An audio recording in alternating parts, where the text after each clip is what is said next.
Hindi naniniwala si Pangulong Ferdinand Marcos Jr. na may lamat o crack na ang Uniteam Coalition na pinamumunuan niya at ni Vice Presidente Sara Duterte Carpio. Iginiit ni PBBM na ang kanyang working relationship kay VP Sara na kasama niya sa pagtakbo noong 2022 national elections ay napakaganda at binanggit na sila'y magkaibigang magkaiba sa maraming paraan, ngunit magkapareho rin sa maraming bagay.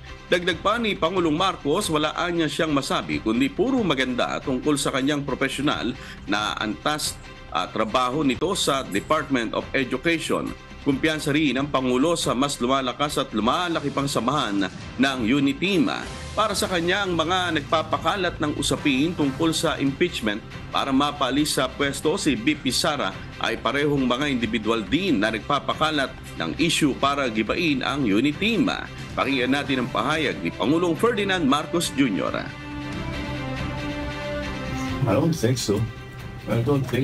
Mas tumitibay nga eh.